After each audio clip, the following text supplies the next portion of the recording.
Hello, I'm Amy Gutierrez, back to host the third and final segment of Sonoma County Women in Conversation at Home. Our goal, as always, is to inspire and empower by highlighting topics of interest and importance to women in particular. In this episode, we'll discover simple and effective ways to incorporate beauty, health, and relaxation into our self-care practice. So for the past 5 years, Summit State Bank has helped us to introduce many diverse and amazing women. Their own personal stories have entertained us, moved us, and inspired us. And on behalf of the staff of the Press Democrat and Summit State Bank, thank you for joining us this evening. I want to take a moment to also thank those that have made this night's feature possible. Presenting sponsor, Summit State Bank, and founding sponsor, St. Joseph Health. Now, these two organizations have supported Women in Conversation from the very beginning, and their consistent and collaborative participation has helped to develop and evolve the program, and their financial support, it has been vital to its continuation. We also send out a big thank you to supporting sponsors, North Coast Tile and Stone, Encore Events, Montgomery Village, and La Crema Winery. Please support these businesses as they have so graciously supported this series and made this special evening possible. Okay, so tonight we will celebrate nurturing experiences that leave you replenished and revitalized. I will be joined by 3 incredible women that have embraced their own self-care practice through the rejuvenating ritual of tea, simple, refreshing, natural beauty routines, the enjoyment of small batch gin, and spreading the message of breast cancer prevention. But before we talk to our speakers, let's tune in to Eat the Season with Heather Irwin from Sonoma Magazine's Bite Club. Plus, we will be joined again by Dusky Estes for a fun segment on seasonal cocktails.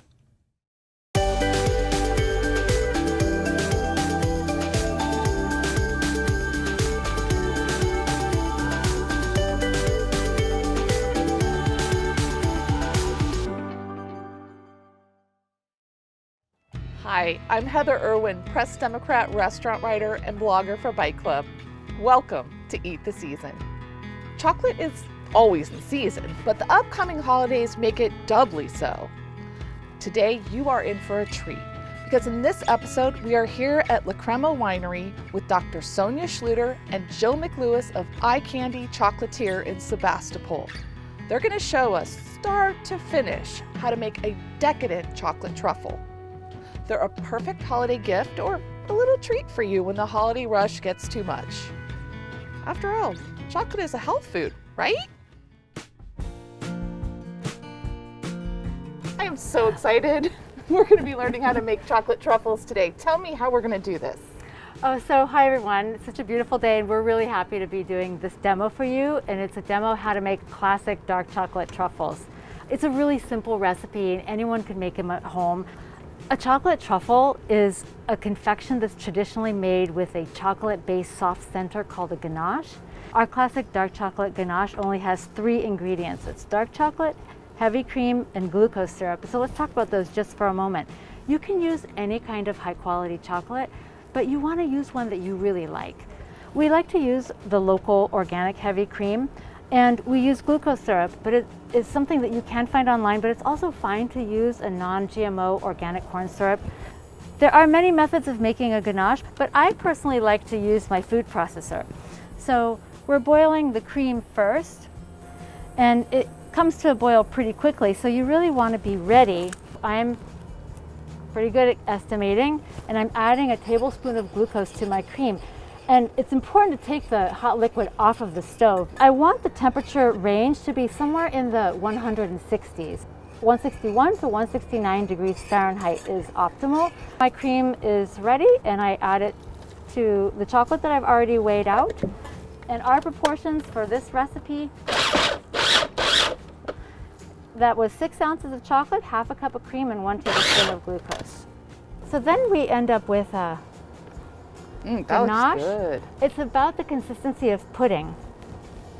And I just empty it into a glass bowl, but I really like to use the flat bottom Pyrex bowls, cover it with some plastic wrap where the plastic is touching the chocolate instead of the usual way that you put on plastic wrap, because we don't want any condensation to fall down into the chocolate. And we don't want to let it set up for a couple of hours. And overnight is also fine. Here I have one that I've already allowed it to set up. When you push on the chocolate through the plastic, that indentation stays there. Then you know that it's set up enough. The next step is to form the chocolate truffles. I want to just make it really simple so anyone can do it at home. So I'm going to use the 2-spoon method. And I just take some of the ganache and I just kind of try to create sort of a round shape. It doesn't have to be perfect. In fact, it's nicer if it's not perfect, not perfectly round, because then it's more reminiscent of the mushroom truffle, which is how these confections got their name. Right now you're warming up the chocolate for the shell. Mm-hmm. And that's going to make that nice little crispy shell on the outside.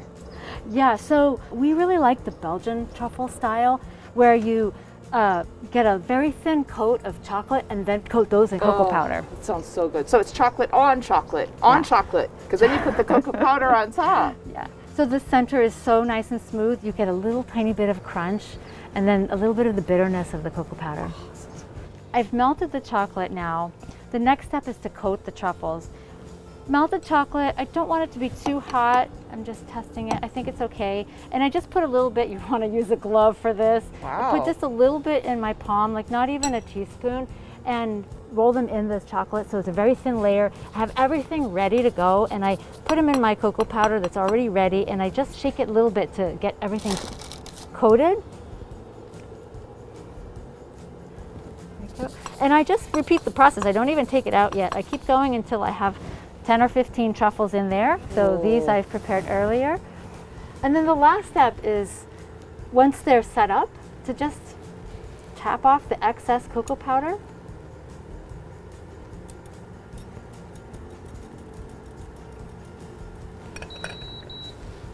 And there you go. All done? It was that here easy. We have some beautiful truffles for everyone to try. Enjoy. Oh, can't wait to try those. I thought we'd have a Russian River La Crema Pinot Noir to drink with one of our truffles. Cheers to chocolate. Cheers. Cheers. Thanks for eating the season with us. Until next time, I'm Heather Irwin telling you to always keep your forks close and your adventures tasty. It wasn't long before the management at Summit State Bank recognized the need to focus on well-being and self-care of our employees. I know you'll benefit from what our partners have to say. Reminding yourself this too shall pass. We hope that you stay safe and are well and take care of yourself so that we can all get through this and find the other side of the pandemic. Hi, I'm Dusky from Farm to Pantry and Black Pig Meat Co. And you're in my home in Forestville with all of my animals, so you may hear a periodic dog bark or chicken crow. So today we're here in my backyard to make cocktails. My dear friend Tara from Sip Song Spirits is one of the women in conversation tonight with you, and she makes an incredible gin under the brand Sip Song. So she taught me how to make this amazing cocktail called Fight Like a Girl. So with no further ado, we're gonna make our Pomegranate Gin and Tonic called Fight Like a Girl. So we start with ice in a shaker.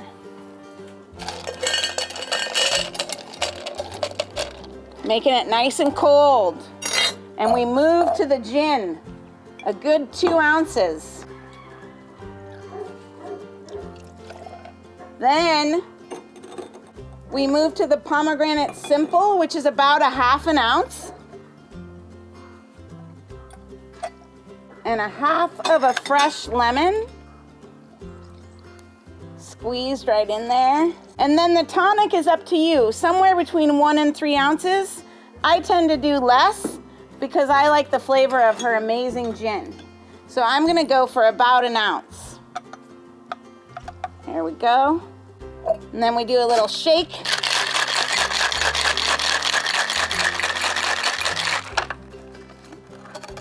And then it goes into our glass. And then the fun part is all the garnishes that you can do. You can pick any of the 4 garnishes that I'm about to suggest. So one, I sliced some lemons really thin, and you can do it with lime, lemon, or orange, and blood orange is really pretty. And you dehydrate it overnight, and then you can just put it on the side of the glass, and it's a crunchy chip that you can eat in between your sips. Another cool thing is my friend Johanna brought me some of these finger limes that are about the size of your pinky, and you cut it in half lengthwise, and then you can scoop out the citrus jewels, is what I call them, and sprinkle them on top. It's kind of like lime pop rocks. And so we just take these beautiful citrus jewels and sprinkle them on top. Edible flowers are always gorgeous in a cocktail. So today I have nasturtium, I have borage, and I have a couple basil flowers. And again, you don't need all these garnishes. Any one would do. And the final garnish I want to teach you about is actually pomegranate. It's how I get the seeds out of a pomegranate when I've had a rough day. I take a wooden spoon and I beat it. And then they just fall out like it's raining. And then you can sprinkle the pomegranates right on top of your cocktail. And then it's ready to drink. I'm going in. That is a slurper. Can never get enough of Fight Like a Girl. Go Tara, we love you. At St. Joseph Health, we're here for you through it all with world-class compassionate care, now or in the future, in person or virtually. We're always here for you. Find the care you need to get back to you at stjoesonoma.org. Now, let me introduce our main segment on self-care. We are exploring the importance of breast cancer prevention with a side of gin, the power of embracing natural beauty, and the replenishing qualities of tea. Let's discover how the experts behind these topics incorporate and prioritize self-care. By blending modern-day convenience, English refinement, and Eastern Zen, Allison Kilmer has transformed the traditional tea ceremony into a refreshingly civilized time out for today's busy woman. Tea and women have a powerful history. As an entrepreneur, tea lover, and proud supporter of women's rights, Allison started Uppercase Tea as a modern evolution of that history and female spirit.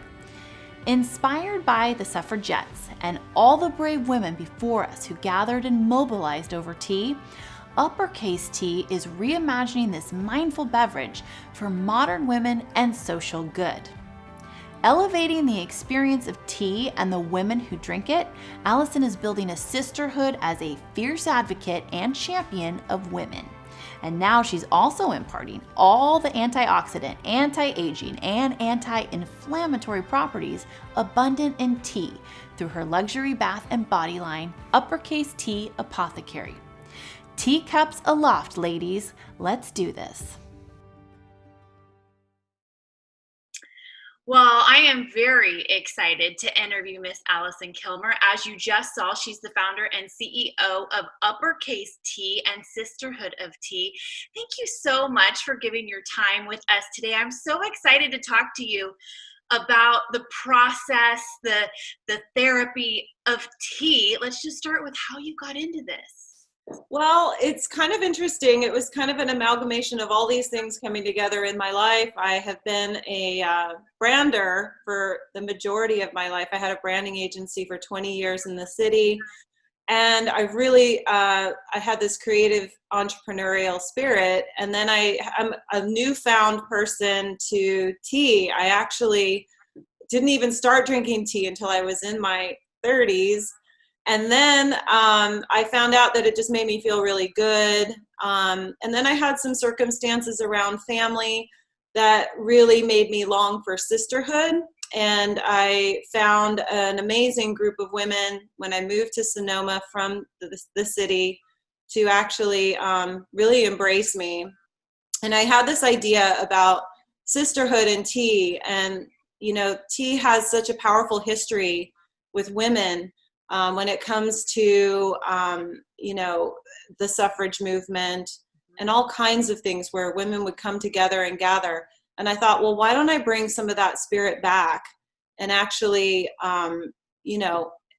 create an environment where women can drink tea again and gather and create amazing ideas and movements together. And that's how it sort of started.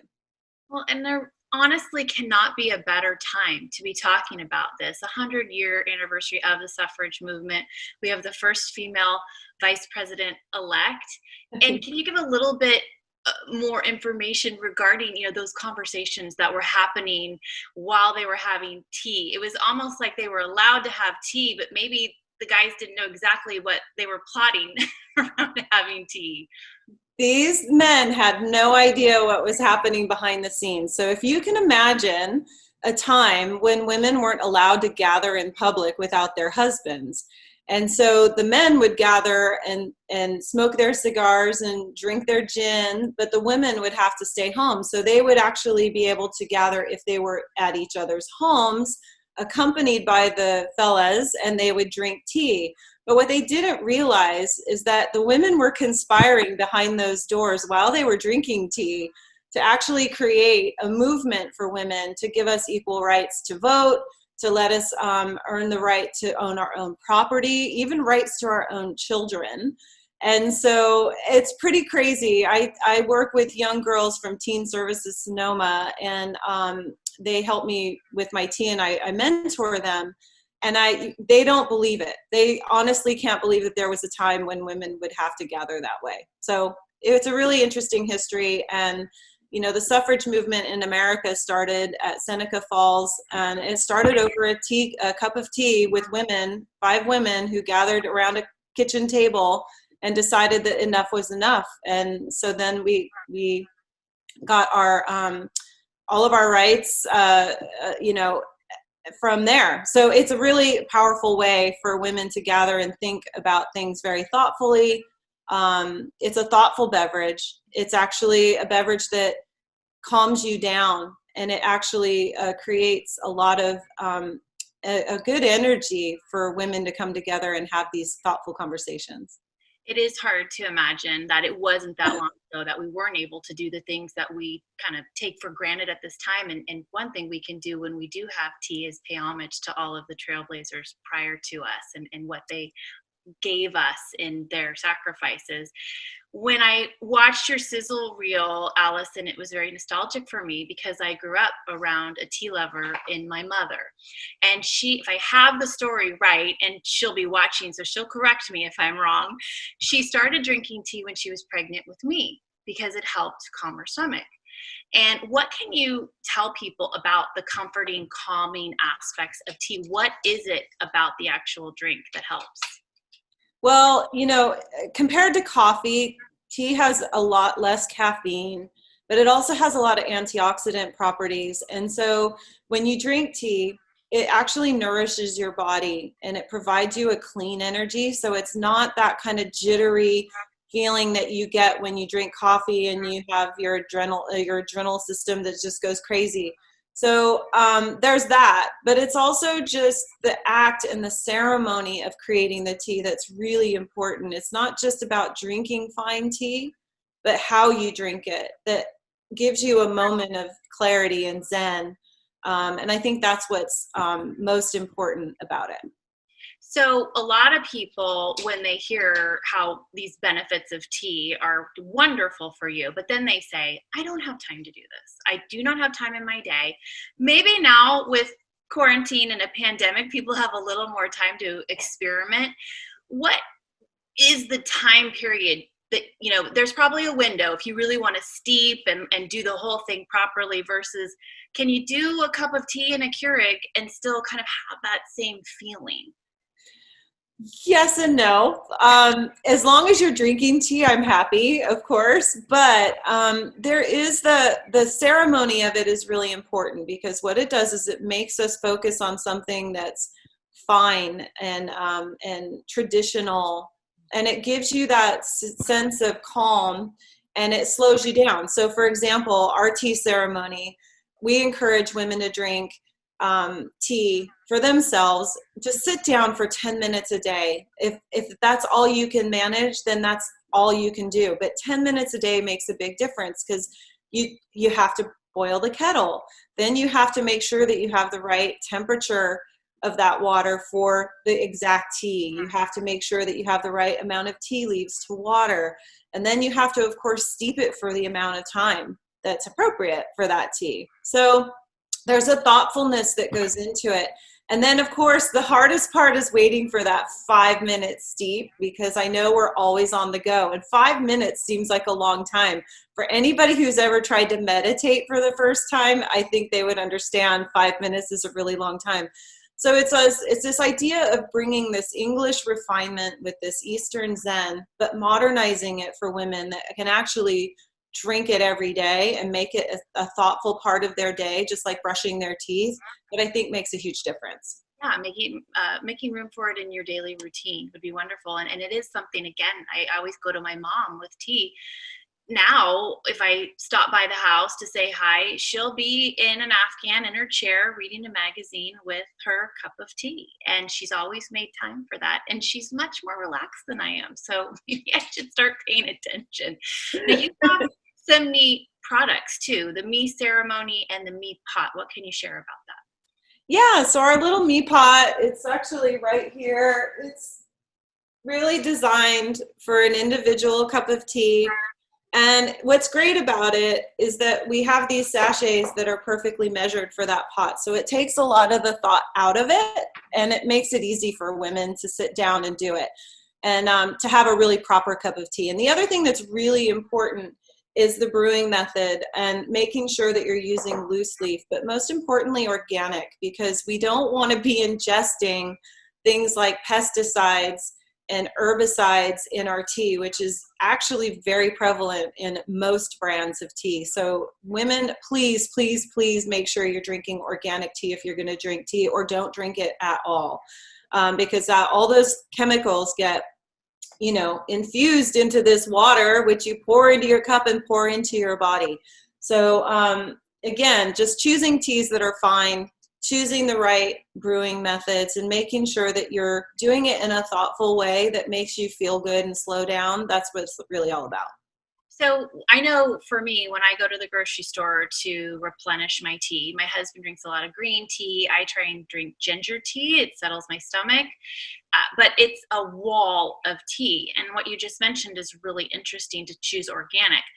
Is that the same steps you would advise at the grocery store to be looking for organic? And if somebody doesn't have time to do the loose leaf, or they don't know how, because it is a bit of a process, and they just want to do a tea bag, can they find what you're saying the benefits of tea are at the grocery store?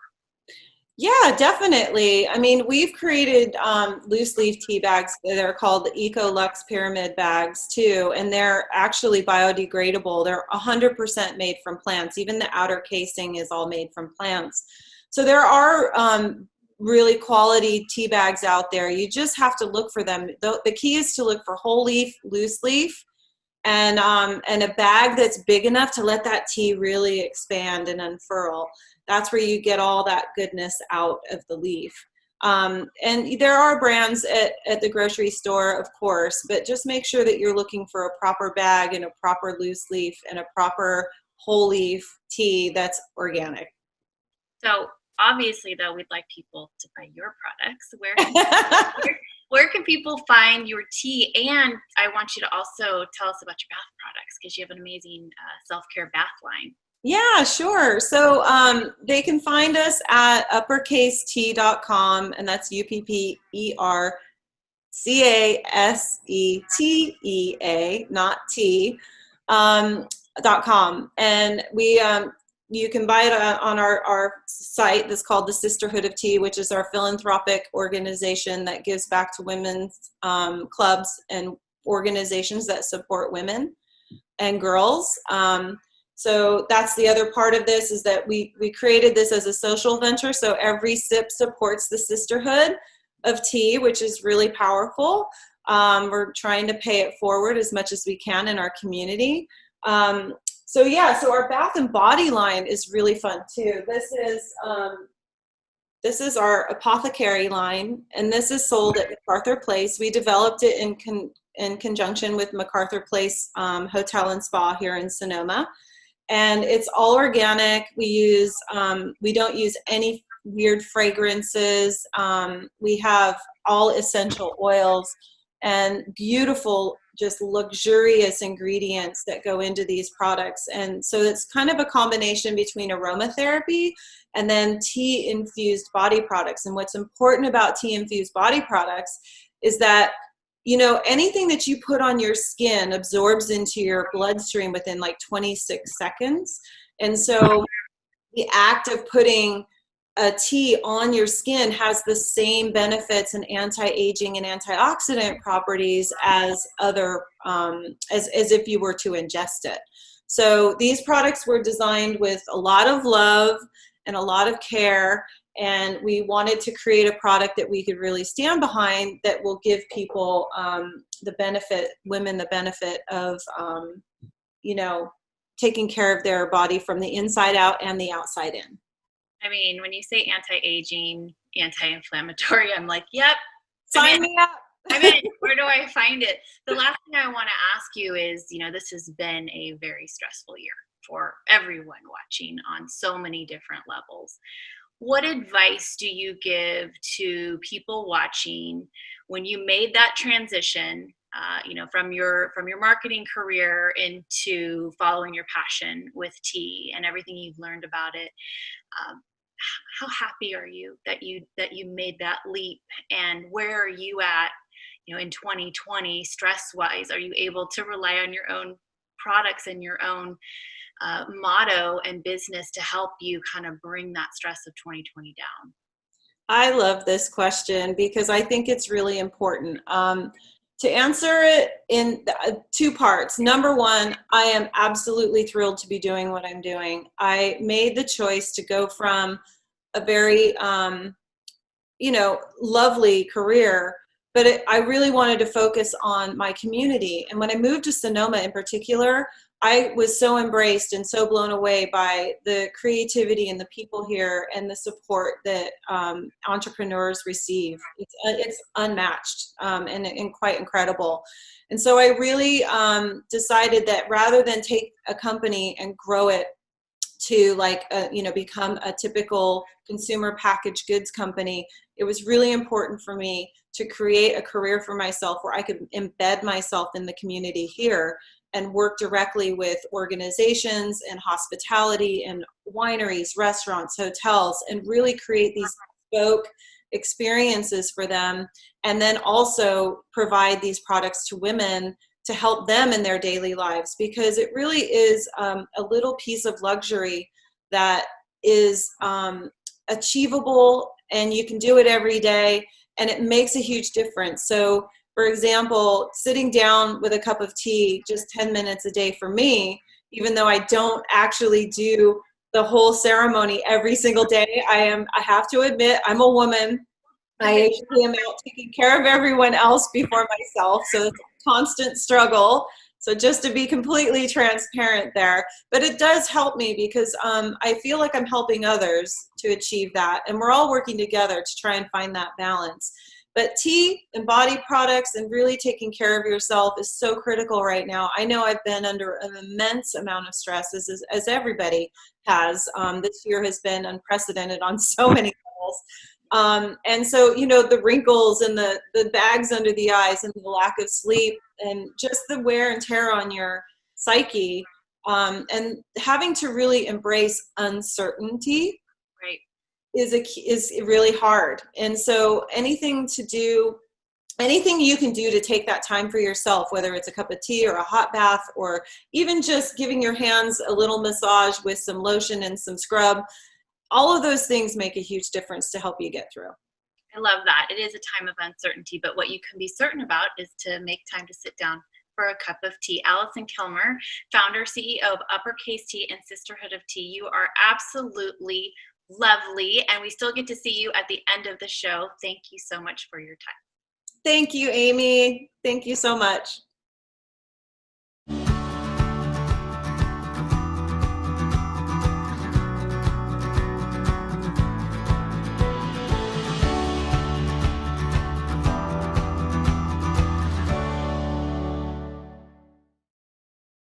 Santa Rosa resident Vanessa Columbo is a mother, a Tubbs fire survivor, and a whiz-bang hair and makeup artist. To some in her inner circle, however, she's known as Hollywood Vanessa.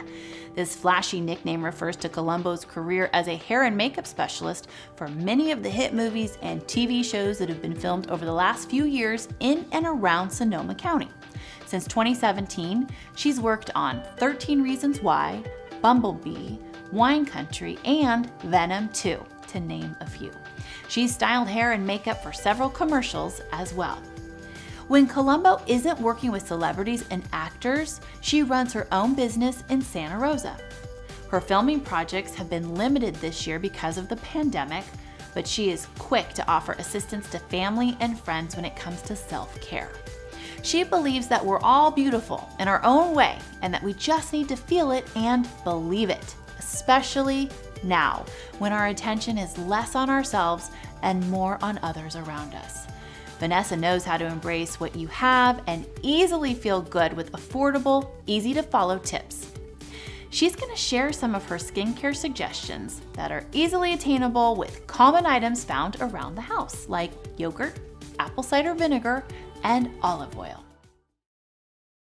Well, I'm going to admit it. I am probably the most excited to talk to Vanessa Colombo. She's a hair and makeup stylist, but here's the deal. She went to Casa Grande. She's a gaucho, people. Yes, we both attended Casa Grande High School in Petaluma, so I felt an instant connection to you. And you have this really, really interesting, exciting career as a hair and makeup stylist, not just to folks here in Sonoma County, but the stars. So can you take us back? When did you start thinking this was a path you wanted to go down with hair and makeup? Well, when I was first thinking about it, I was 8. I was watching a movie with my mom.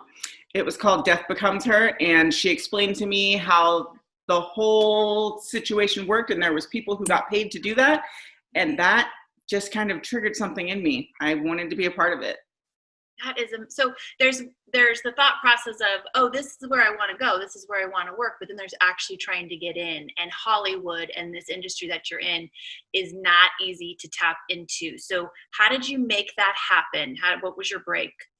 Honestly, when I went to beauty school, I always had the idea of I wanted to go into film and production and work in Hollywood. I started with small local productions, working for wineries, doing any web advertising that they needed. I would do the hair and makeup for that. And then I finally got the call for a show that was shooting locally in Sonoma County.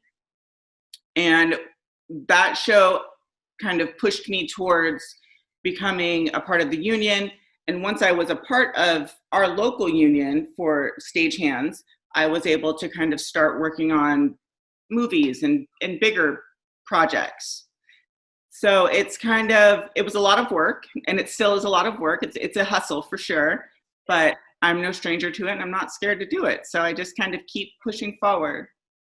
You know, I'm curious if you get this, because oftentimes with what I do, I get I want to have your job. Can I have your job? I want to do what you do. And I say, sure, why don't you come on over after they've lost, 9 in a row and try and interview these guys. And, there's always a side people don't see to it being a lot of work. Oh, do you get that kind of, initial, what do you know so-and-so? And then you're like, yeah, and I had to try and make them look good, and it was hard. Oh yeah. It's always, the people, it seems very glamorous, but 14 hours on set it's hard. It's tough. Hard scenes, you've got to kind of learn to maneuver that. That's where the salon life kind of comes in handy, because you can play off people's emotions. You don't really have to talk. Just being there can help, or when to just step back and not say anything. Well, and I would guess too, like if you're working on a method actor and they're still in character, and it could get a little scary. I guess Daniel Day-Lewis was known for that, and you just don't. Yeah, we're not going to talk to him right now. He's in his I forget the movie where he was like he had a hatchet. I forget what it was, but he was a really scary character. And I was like, oh gosh, anybody who has to work on a method actor, like that's pretty scary. Oh yeah. So you have this whole other side to you that we wanted to talk to you about today. And that is your philosophy of we're all beautiful in our own way. And I love that this is what you're passing on, because I find we struggle so mightily with embracing our own beauty or seeing it at all. So how do you get through to people? What's the key in getting people to see what you see? Honestly, sometimes it's just about pointing that out. A lot of people don't take the time to actually see themselves. Looking in the mirror and brushing your teeth, looking in the mirror and brushing your hair is completely different than looking in the mirror and actually seeing you. To see somebody and just acknowledge, like, wow, your cheekbones are outrageous. Your skin is great. These things, it's just, sometimes you just have to hear someone else say it and acknowledge it, and then you can start to see it. I am a firm believer that you don't have to spend a lot of money to feel beautiful and to see your beauty. I know that you and I had talked about positive affirmations, and that is something that is huge. Even if you can't hear it from someone else, to take the time and say it to yourself is huge. It will do so much for your self-esteem. To stop and say 5 affirmations. I love myself. I'm a good mother. I love my teeth. I love my nose. Just simple things like that. And I know it sounds silly, excuse me, but it really can help, especially in a time like this where we all feel crazy. Well, and we're so quick to point out what we don't like. And it takes effort to point out what we do like. When you're working on somebody, I'm going to assume you have to walk the walk, though. And so what do you do for yourself? Because we look at you and see this beautiful woman. I'm sure you have days you don't feel that way. We all have those. But what do you do to exude confidence in yourself so then people believe what you're telling them? Because that has to be key. It's the positive affirmations that I tell myself. And honestly, having a child, I don't know, some people may not have children, but being able to instill confidence in your child, you have to instill that in yourself in order for them to truly believe it. So every morning I do get up, and positive affirmations, I say to myself. I also pray. That's something that I do. Not everyone does it, and I understand. But really getting centered back to myself every morning is what makes my confidence kind of overflow so people can see it. Mm-hmm. And honestly, I think I just believe what I'm saying to people, I love that, as you should, for sure. Now, we just interviewed Allison, who talked about tea, and one of my questions for the audience watching is, now, what if I don't have enough time to sit down and steep and do the whole process? So that's the same question to you. We do not take time to give ourselves the proper care for our skin, for our hair, for our outer beauty, which then can feed our inner beauty, right? So what can you tell people about, you need to take this time and why? Easy as pie. Ladies, if you're making dinner, if you're making lunch, whatever, a little bit of olive oil, put a little on your hands, rub it in, just take a second, rub it in, love yourself, love your hands, just kind of look out the window, and then go ahead and wash your hands. It makes a huge difference with all the hand washing that we're doing lately. I know. Why not add a little bit of oil, a little moisture? That makes a huge difference. If you're in the bathroom and you're gonna brush your teeth or wash your hands or anything like that, a little bit of aloe vera gel on your face, on your hands, on your elbows. It makes it soft, so smooth, like a brand new baby. These little things, they don't cost money. We have it in our cabinet. Just take a little time and really 2 minutes, just rubbing your cuticles. It really does. Just, it makes you love yourself for just a moment. And I'm doing that right now while we're talking. I'm doing that. Yeah. My cuticles. I thought about that. I was like, oh, that might help. And it feels good too. And it's soothing. A couple other products that were mentioned in your sizzle reel were yogurt and apple cider vinegar. What can you tell people about that? So, well, to make a very inexpensive face mask, you can use a little bit of Greek yogurt, bentonite clay. You can also put that on your hair if you wanted to use the bentonite clay and a little bit of apple cider vinegar. And you just apply it to your hair and scalp, leave it on for about 5 minutes, rinse it out. Your hair is super soft and smooth, and it can soak up any conditioner that you want to put on it. And it's amazing.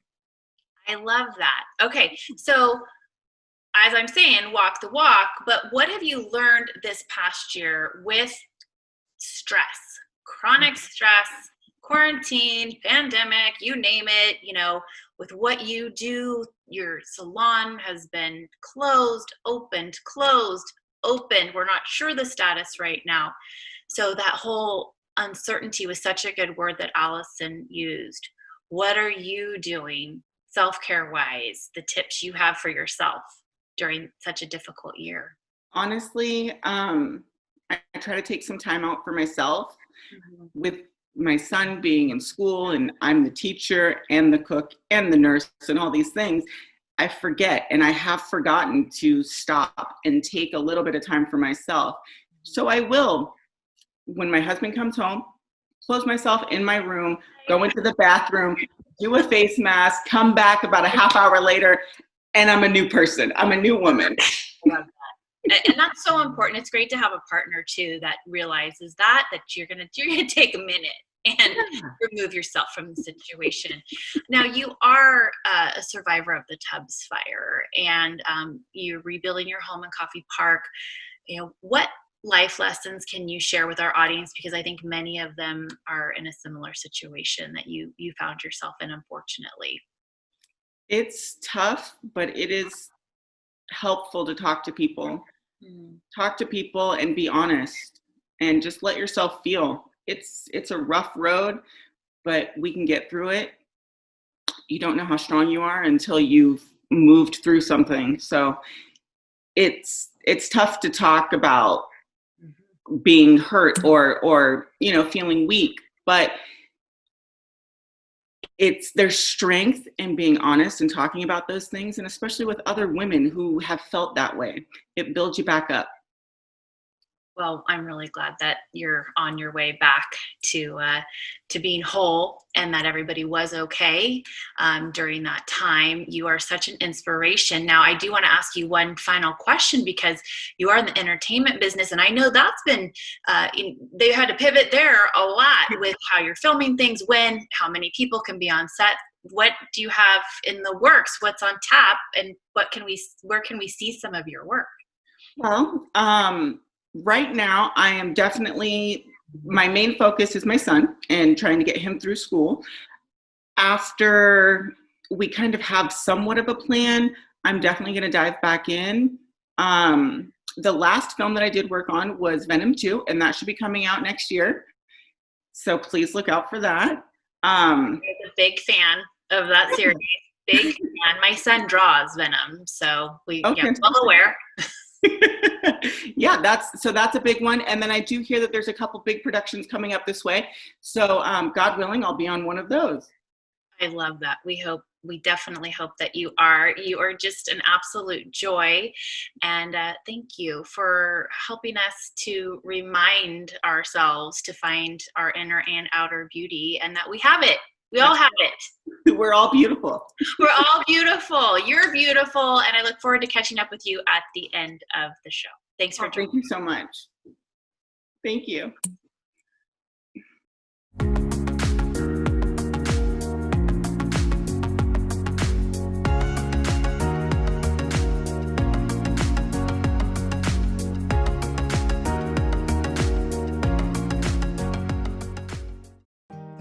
As a breast cancer survivor, Tara Jasper knows the value of self-care and discovered the importance of genetic testing only after she was diagnosed.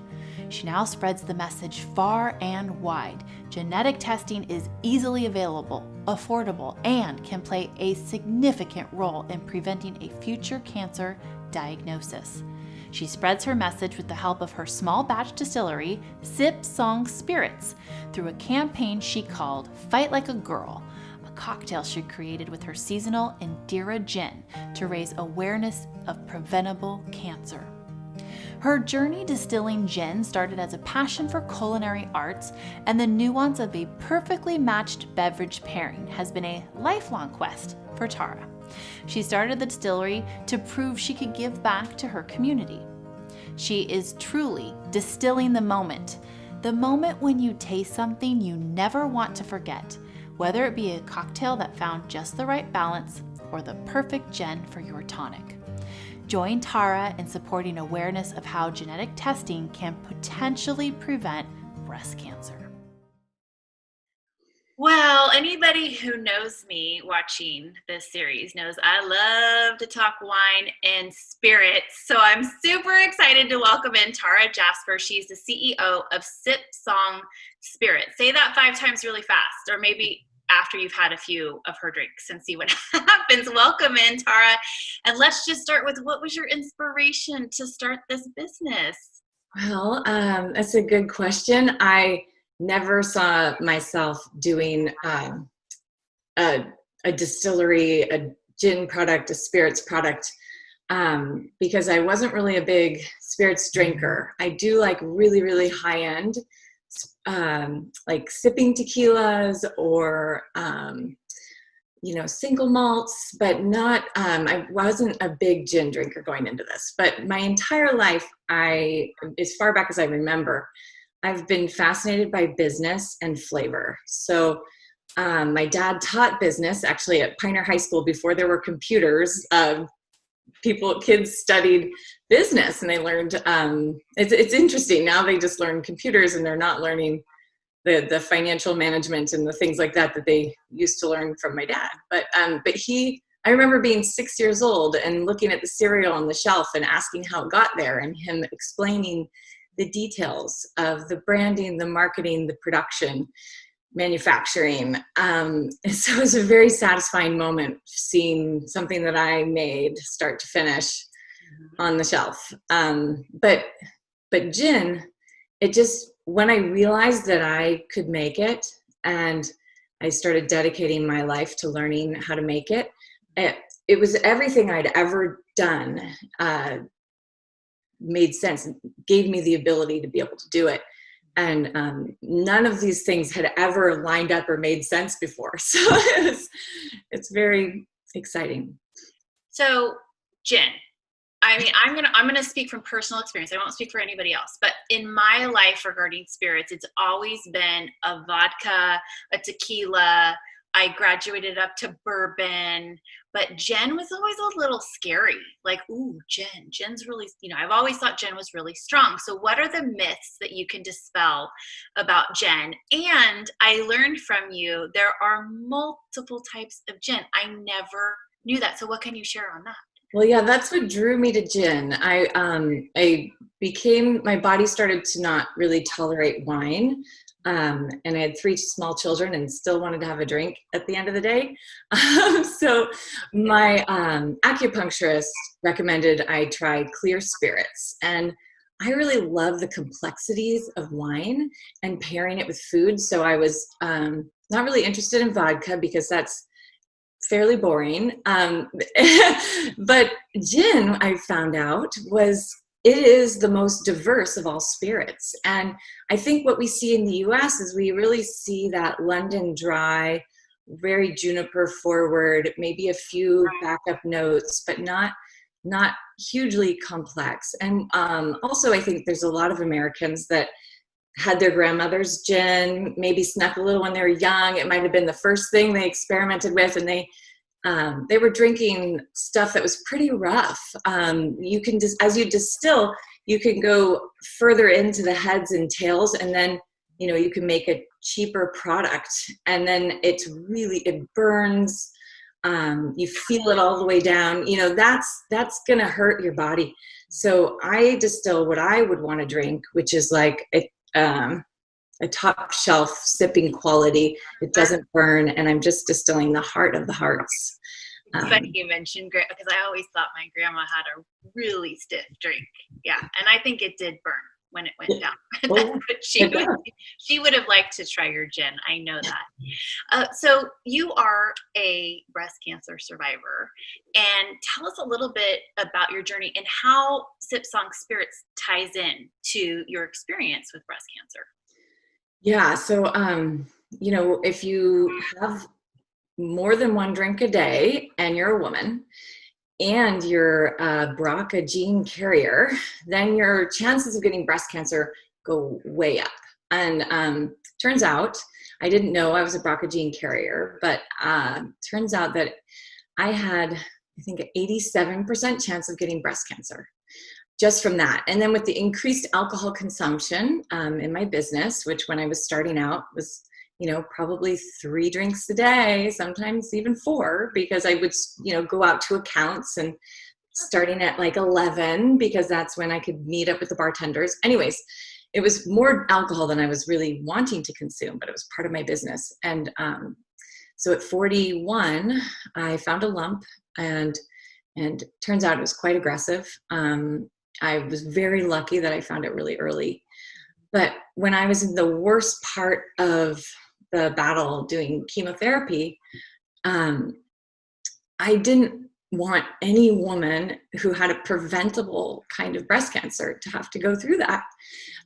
My eyelids cracked and they were bleeding, and I would wake up with my eyes caked shut. Anyways, so it was actually during that time when I could not even taste anything, because my taste buds were gone and I didn't know if they would come back, that I realized that I had to prevent this. And I had a platform. I realized that all these bars had Sip Song on their shelves, and I knew all these bartenders, and it was like 2 o'clock in the morning. I knew they were getting off their shifts, and I sent this group text, and I was like, hey, I thought of a cocktail, and we're going to call it Fight Like a Girl, and you can put it on your list, and I'm going to have a link to this testing, because nobody knows that genetic testing is not $5,000 anymore.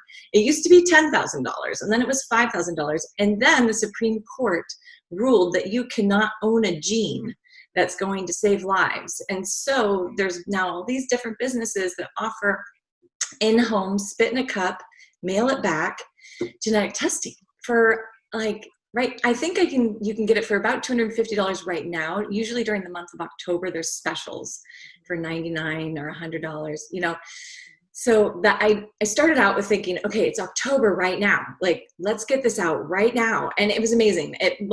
In Sonoma County, there were 20 bars that had my little cards that had the link. And a lot of my friends got genetic testing. And, it upset me at first, and then I realized what's going on. So the reason why your healthcare provider will not recommend you get genetic testing, because my mom passed away from breast cancer. I asked for genetic testing. They wouldn't give it to me because I didn't have 2 people, and I don't have 2 women in my family, so they won't do it though, because that's what the American Cancer Association recommends. And now that testing is so much cheaper, I do believe their policies just aren't catching up with the technology. I think the technology is moving very quickly. So I want to share with everyone how easy and affordable it is to get tested. Sorry, long answer, but. No, I think it's really important, because this is also about education, and we really are trying to make improvements regarding breast cancer detection, being able to get in earlier than your insurance allows. It does seem silly anymore. If you don't qualify because you're not old enough to get a mammogram, but you have a history in your family, or the BRCA gene testing, genetic testing was too expensive for people to actually utilize unless you were Angelina Jolie, and we're not. So the fact that you're bringing this to our attention now, Now, I don't think anybody thought we were going to talk gin and boobs, but we're going to talk boobs because you said your boobs now are better than ever after reconstruction. So that's another thing people are so afraid. Oh my gosh, if I test and I have the BRCA gene, I have a double mastectomy, what am I going to look like? Yeah. So what can you share about that? Well, I am very pleased to let you all know that I don't think you're going to show us, but yeah, I like to call it the free boob job. And it's because, I mean, they're more beautiful than they were before. And so that's because of a surgery that was founded, I think in 2003. And it's really cool that we now have it here in Sonoma County. There's amazing surgeons here. I went to one at Kaiser, Dr. Newman, and he saved my skin and my nipples. I mean, I look like myself, but better. I'm like new and improved, and you can choose the size. They fill them up. You're like, oh, a little more on the right. Okay, a little more. Good, that's perfect. The figure. I wouldn't have my husband weigh in on that. I'm going to decide that by myself. Yeah, totally. That's amazing. So I love how they're all intertwined. So back to your cocktail, Fight Like a Girl, which brings awareness to genetic testing and breast cancer awareness. What is the cocktail? Oh, it's a gin and tonic because, well, Indira, my flagship gin, I love a gin and tonic. So I made the gin that would be the best in my gin and tonic. And I use really good tonic because the secret to an amazing gin and tonic would be really amazing gin paired with a tonic that complements it. And then also your garnish. It does not have to be a lime. Your garnish should complement the gin and the tonic. So really, really good, like we're talking 3 Michelin star gin and tonics are out there. And Spain kind of was the one to kick this off. And the Spanish style, they come in a copa glass, they're round, and you get all the aromas. It's gorgeous. So that's what I really want to introduce to Sonoma County and America. If we can't go to a bar to try Fight Like a Girl, is there a place to get the recipe, and where can we purchase your gin? Yes, I'd say the only good thing about COVID is that we can get to-go margaritas, and little craft distilleries like me, we can deliver, and I'm delivering for free in Sonoma County right now. So if you go onto my website and you put in all caps, no space, free ship, and it's on the page, you'll see it. You can order a gin and tonic kit, and I have paired a bitters to go in this too, because that will take your gin and tonic to the next level. Totally amazing. Just a few drops. Kind of fun to taste it before you put the bitters in, then put your bitters in and give it a little mix and see what it does. But and Phaedra is a businesswoman in Petaluma who designed this bitters to go with my gin and the tonic. So and it comes with a dried orange garnish and my favorite tonic pairing. So. And you mentioned Indira as your flagship gin, but is there a meaning behind the name that you wanted to share? Oh, yeah. Well, I really wanted to find meaning in the name for me. And so Sip Song means intuition and generosity. My brand is entirely about giving back and trying to basically fix the planet. So that's the goal. We actually raised three times. Yeah, well, go for it. So 3 times of our revenue in the first year, we raised 3 times that for the community. So it's 100% philanthropic driven because I was a philanthropist before this and I still am. So, but I forgot the question. Indira, what does Indira mean? Oh, yes. So it had to have a lot of meaning to me. So there was a woman that is actually a best friend of my best friend. They met in college. We traveled together, all of us. And she was this awesome combination of brains and beauty and badassness. And so her name's Indira. So I wrote to her and asked her if I could name my gin after her. And she said, sure, but you need to know I'm named after Indira Gandhi. And she's, a political figure, and maybe you should make sure you want that name. So I'm embarrassed to say I did not know that much about Indira Gandhi. I bet none of us did. Well, I love to share her story. She is probably the most badass female leader that this world has ever seen. She was the Prime Minister of India in the 60s, the second Prime Minister of India.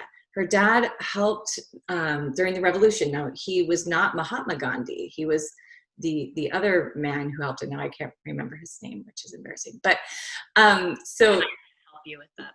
he spent most of her childhood in prison, and she was educated, highly educated. And when she came back to her country, they elected her, and she was prime minister and continually reelected because of her.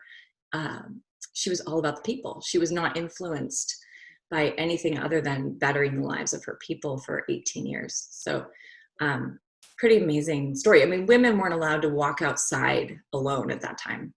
So that's what's so interesting is all three of our panelists, you're all very intertwined. The three of you maybe need to go into business together with all of your products and advice, and you're just an absolute warrior. It's an absolute honor to speak to you. Thank you for your time, and we get a little more time with you in the full panel Q&A.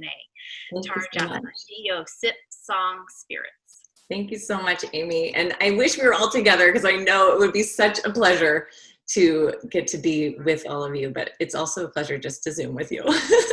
Thanks.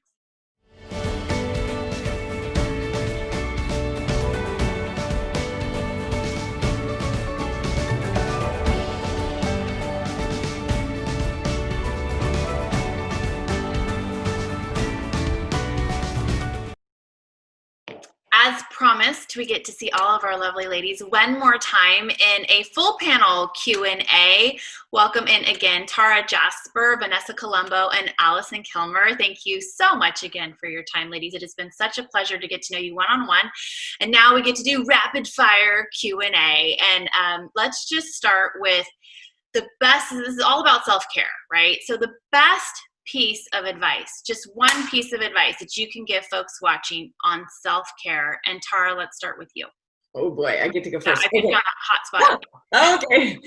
Well, I would say taking care of your mental health. And I think the way I got through my cancer the way I did so quickly, not quickly, so I don't know what the right, I think I came out of it almost better. So, and that was because of the incredible support I had and in the mental health space. So I had someone to talk to, and I wanted the stigma of therapy to just completely go away. There's no reason why talking to someone and finding strength and moving on and growing, it's just such a good thing.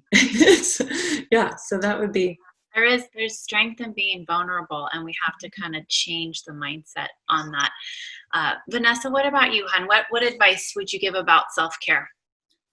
I would love to piggyback on what Tara said. I definitely think the stigma of therapy, and if that's not your thing, talking to somebody, your girlfriend, your mom, your husband, whoever, definitely talk to somebody about how you're feeling. You know, how your day is. Ask them how their day is. Be that person who cares.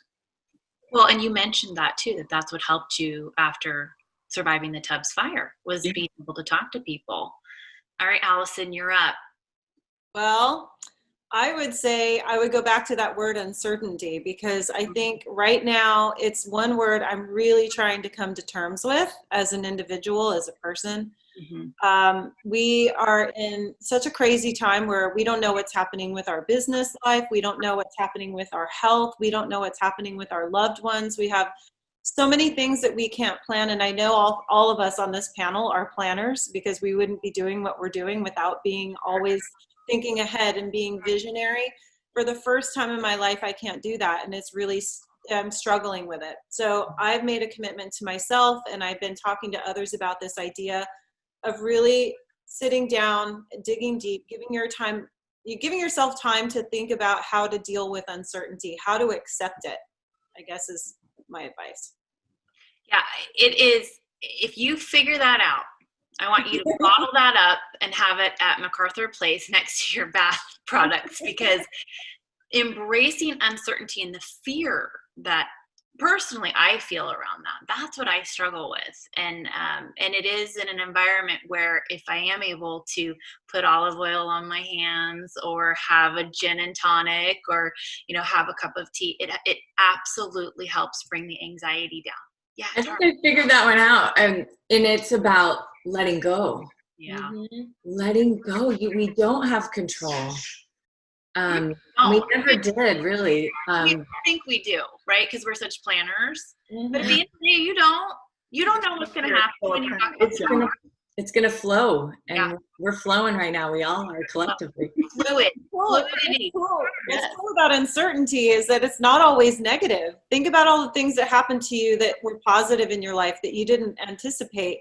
So you have to remember those moments too. It's not all doom and gloom. It's about just, like you said, letting go. I think we spend so much time living as women. We spend so much time living in our past and regretting things and then planning for the future to make that better, that we forget to live for today. And so if we could just live for today and just, like you said, Tara, just let it go. Just let it all go, live for the moment, and maybe good things will happen too. They will. And I always follow that motto because I am so afraid of uncertainty that the only thing that is certain that you have is right now. And so you have to embrace right now because you have this. We know we're able to talk to each other right now. And we could keep talking forever. But I got to get to another question for all of you ladies. And in this climate, whether it is political, whether it is the pandemic, whether it's trying to save the world and our earth, like Tara's trying to do all by herself. What is something in today's climate that you avoid personally or professionally to help you stay sane and stay calm? Oh, may I? Yeah, Vanessa. The news. It's awful. It is awful. I cannot watch it. It just keeps. I don't blame you. It's negative. I just try to stay away from the news and really connect with my neighbors and, positive people. Right. So then here's my follow-up to you, Vanessa. How do you stay in the know? Honestly, I don't. And that's okay with me. You're so happy. Ignorance is bliss. And I know every morning, and I shouldn't do this in the morning because it's the first thing I do. I say, "Good morning, Google." It might go on here in a minute. Hopefully it won't. And, I get the headlines and it's rising COVID cases. Who's going to be our president? We don't know. The Arctic glaciers are falling into the ocean. It's always, that's how I start my day. So Vanessa, I'm taking your card. I'm not going to do that in the morning anymore. All right, Allison, what do you avoid? Well, she stole my thunder because I was just going to say the same thing. I've been such a political junkie for so long. I'm extremely progressive as an individual. So for me, even both parties, Democrats and Republicans, drive me crazy. So I feel like the best thing I do for myself, and I tell my girlfriends this, and we do our little challenges, is take 2 weeks off the news and watch the vibrations go down. Because in reality, if you just focus on your life, what's happening in your circle with your loved ones, with your jobs, with your living situation, your health situation, if you just focus on that for just 2 weeks, you'll realize that things aren't as dire and catastrophic as the media wants to make you think. So, I handle it the exact same way. Tara, how about you? Well, I was gonna say social media. I have to be on social media for my work, and I do love seeing what my friends are doing, but it can suck me in and waste my day, and so I'm trying to limit my social media, which is not quite avoid, but yes. Yeah, recognizing that can be something that causes stress for sure. Yeah, unfortunately, I'm in the same boat. It's a requirement. So what I do try and let myself do is hit block on a lot of creepy, weird people. And bye. And there's something very very empowering about the ability to do that. Okay, so for Tara and Allison, you two kind of made this pivot, Allison, in leaving, your corporate career to begin this business, and Tara, for you to begin your business with Sip Song Spirit. So a piece of advice you would offer to our audience on taking that leap. Can I go? Allison, yeah, let's start with you. Okay. Find something that you're truly passionate about and that has a lot of purpose and personal purpose in your life. If you can find that, that's the key to everything. It's not about money. It's not about prestige. It's not about social climbing or corporate climbing. It's literally about removing all those obstacles that you think, all those things that people tell you your whole life that you have to do in order to be successful. Let that all go and just find something that you really love. For me, it was really grounding myself in the wine country and really like getting to know my community. And that to me is so much more gratifying and so much more exciting to me than growing, profits over people. Mm-hmm. And so that's my advice. Find something you really love. Tara? That's beautiful. 100% agree with you, Allison. And yes, for me, it was everything I do. It has to spark joy, like Marie Kondo. Is that her name? Yeah.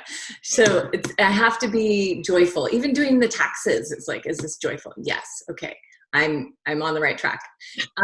But for someone thinking about doing this, I would say the number one thing that really helped me succeed with this is planning. And I know I just said be free flow, but also you need to be strategic.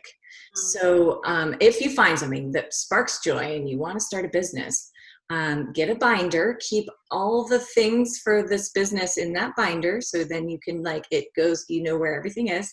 And then strategize step by step. There's some things that will take 8 months, so you can get your name, you can get your trademark, you can get things started while you're still at your job making money. And then you've got, a lot less risk once you've really planned out what you think your first 5 years are going to look like financially. So what you're going to spend and what you're going to make.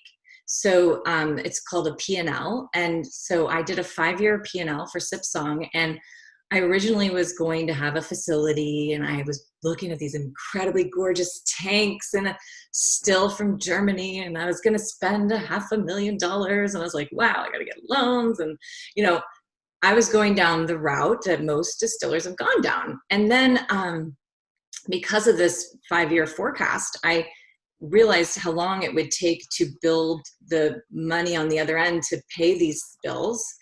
And I realized that starting inside another distillery and that had the same still that I wanted to buy, I could go slowly and be cash flow positive within the first year.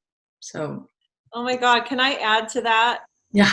Because that is so beautiful and so true. I think a lot of people think that you have to go down this trajectory of, okay, I have a business plan. Now I need to go out and raise a lot of money, raise a lot of capital. Now I'm going to be in debt for several years.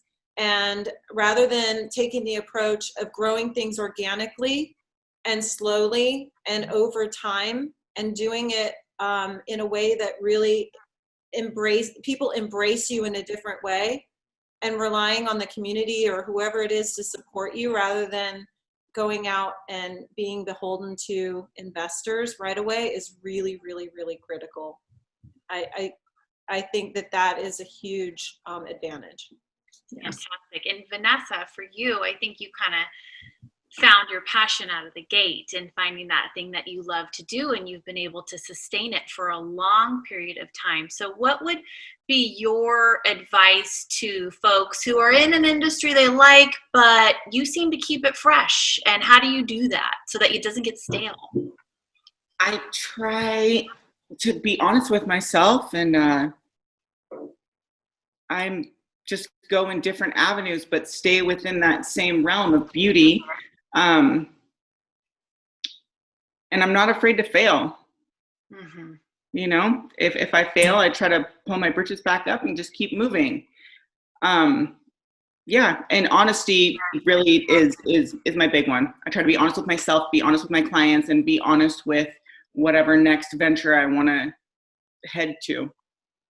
I love that. I think we're always so afraid to fail, and often that leads to something we've learned when we fail. It's a tough word, but it usually means we learned something.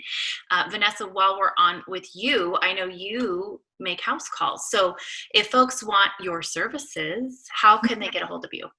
I do have an Instagram, and it's Ness_loves_curls, or you can reach me by email, which is beautymarksteam@gmail.com. And yeah, I make house calls actually all over the Bay Area, not just Sonoma County. So if you need a haircut, if you need a color, anything like that, I'm your girl. A good chat with a therapist named Vanessa that's going to tell you you're beautiful. And then Tara, with you one more time, your website and your signature cocktail that folks can get or make to help out with breast cancer awareness. Yes. So my website is sipsongspirits.com, and my Instagram, I love my Instagram, and that's where I post the fun things that I'm up to and experimenting with, and you can really follow along on this crazy journey that I've been on. And that's also just Sipsong Spirits. And right now I have a holiday French 75 kit on the site, and it's 100% female made. So the sparkling wine was made in Dry Creek by my friend. And then also the absinthe is the best absinthe I've ever had. Her parents named her Absinthia. So she decided to figure out how to make absinthe, and it's the Swiss method. It's just so gorgeous. So the kit comes with a little spray bottle to line your glass, exactly how I like to make my French 75s at home. So highly recommend that holiday kit. Also, there's a gin and tonic kit on there. And I don't have the Fight Like a Girl on there because I did that kit for my club, and I have a gin club, and that is pretty amazing. So you can sign up for that on the website. Just, you have to look for it. It's I call it the secret sipper. So it's like, shh, only those who know, but once you're there, you'll be happy, I think. And Allison, one more time, your website for folks to be able to purchase your tea. Yeah, it's just uppercasetea.com, and you can find our bath and body products on the store at MacArthur Place Hotel and Spa there. And you can go and get a treatment with my products there as well. They do a beautiful anti-aging spa treatment where they do a full body scrub with my infused scrub, and then they do this gorgeous massage, and you get to sit down with a tea ceremony to yourself in this private room for like 20 minutes to decompress. It's really a lovely experience. That's also a great gift. Yeah, so it's a really good gift, Mom. You're in here. Ladies, you are all amazing. Thank you so much for your time. I have so thoroughly been honored and have enjoyed hosting Women in Conversation at Home. I do want to take a moment to thank the Press Democrat for bringing this virtual series into our home so we could hear from all of these amazing local female voices. You are inspiring, you are strong, you are amazing. It has been a pleasure to get to know you. Thank you for your time, and thank you to our audience. See you next time. Thank you.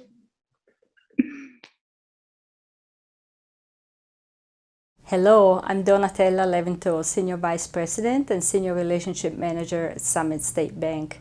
Thank you for joining us for the third and final segment of Women in Conversation at Home. We are pleased to continue our partnership with the Press Democrat as presenting sponsor of the Women in Conversation Speaker Series. You can watch all three segments at socowomenevents.com. Thank you to our series host, Amy Gutierrez, an inspiring local woman herself. We are proud to have her lead this program. We hope that this evening has brought you joy, beauty, and laughter. These are extraordinary times, but we are resilient and will stand strong together.